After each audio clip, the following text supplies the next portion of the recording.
Welcome to the College Investor Audio Show, where we talk about the biggest issues impacting millennial money, from student loan debt to side hustles to building wealth. We will show you how to get out of debt so that you can build real wealth for the future. We know it can be extremely stressful to have debt on your back. And when you go into debt, you usually, or always, have a plan to pay it back. But sometimes personal circumstances like divorce, unexpected pregnancy, or maybe even a job loss change your ability to repay your credit card debt. Other times, unexpected changes to the economy make paying back loans impossible. If your credit card debt load is overwhelming, you may be seeking debt relief, and that is what we're going to be talking about today on the College Investor Audio Show. Welcome! All right, so before pursuing debt relief, let's figure out what debt you owe. Before you work on that solution, it's important to know exactly what you owe and also what type of debt it is and who you owe it to. So for each debt, you have to answer the following questions. What type of debt? Is it credit card, student loan, payday loan, title loan, car loan, all that kind of stuff? Your loan number. Who owns the loan? For example, Bank of America, SoFi, all of that. A minimum monthly payment. Total amount owed, interest rate, your date of your last payment, is it paid on time, or is it in collections, yes or no? So we're going to be outlining different solutions for debt relief. Based on the characteristics of your loans, you might find that one or more debt relief options makes a little bit more sense for you. Now, the options we're going to be talking about are particularly geared toward people with credit card debt. However, the options may be suitable for borrowers with other types of debt too. All right, so here are some types. Refinancing your debt. This means that you take out a new loan to pay off an old loan. For people with overwhelming credit card debt, refinancing usually involves a balance transfer, or consolidating debt using a personal loan. Refinancing debt really only makes sense if you have a good credit score and a strong income. It's really easy for refinancing debt to become a shell game, though, where you just move money around and really never get out of debt. That's why it's important to use debt refinancing only if you're ready to attack your debt.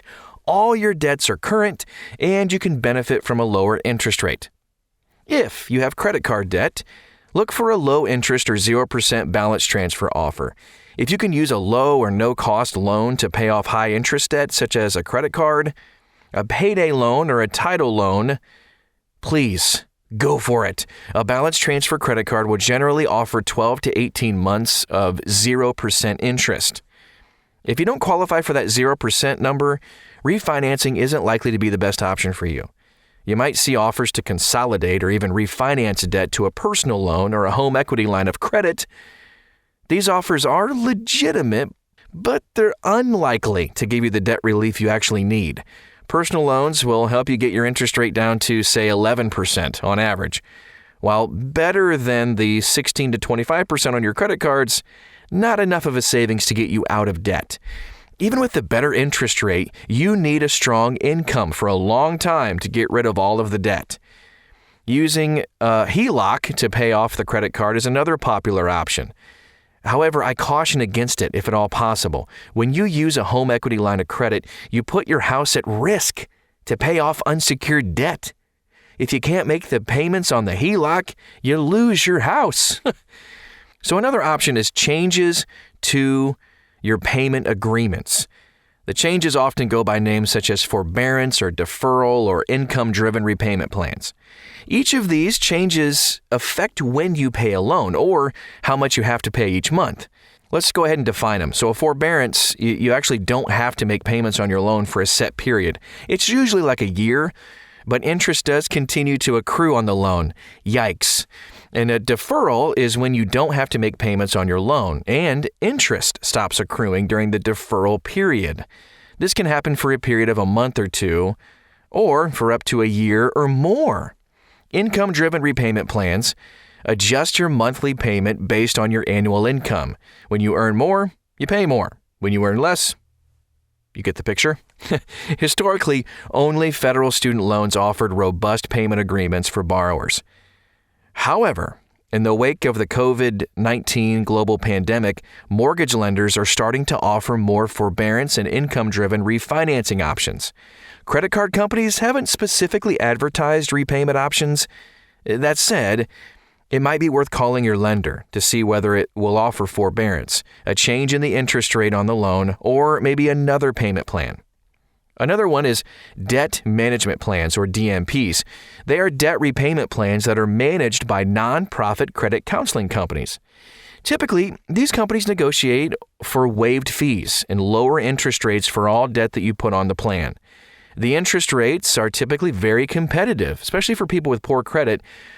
Rates below 10% are typical. When you enter into a DMP, the nonprofit credit company will receive your monthly payment and then distribute it to your lenders. By engaging in this plan, you'll usually pay off your credit card debt in 3 years or less if you can accelerate your payments. DMPs are not great for your credit score because you can't actively build credit during the plan. But that said, once the plan is complete, you start with a clean slate of sorts that allows you to actually rebuild your credit again. A debt settlement is another form of this. It just means you're paying back an amount less than you actually owe. Now, in some cases, individuals who may be facing bankruptcy might try to settle debts before moving to bankruptcy. It's common to see companies advertising debt settlement plans on daytime television, and the companies have a bad reputation for unethical or misleading behavior. That said, debt settlement can be a reasonable route to relieving some of the burden of your credit card debt. If you're considering debt settlement, you'll want to work with reputable companies who understand the debt settlement rules. In general, it's better to work with law firms who advertise as consumer advocacy lawyers rather than debt settlement companies. Now, be sure to ask the attorney if they work on debt settlement as opposed to bankruptcy. Very important. And the last form of credit card debt relief, you guessed it, is bankruptcy. In a Chapter 7 bankruptcy, your credit card debt will be completely wiped out, and you can rebuild your financial life immediately. In a Chapter 13, you'll make payments for 3 to 5 years before the remainder of your debt is forgiven. Bankruptcy makes your financial life difficult, though. It takes 4 or more years after a bankruptcy to qualify for a mortgage, and the bankruptcy will stay on your credit report for 10 full years. That said, bankruptcy is a major form of borrower protection. If you cannot service your debts, it is worth considering bankruptcy. So, then we ask the question after we go through all these options is, should you DIY debt relief? In general, a DIY approach to debt relief is cost-effective, but it is stressful. If you already have collectors on your back, it really makes sense to use the free resources offered by the Consumer Financial Protection Bureau, the CFPB. Resources include templates for contacting collectors to request more information or to request that the collectors actually stop contacting you.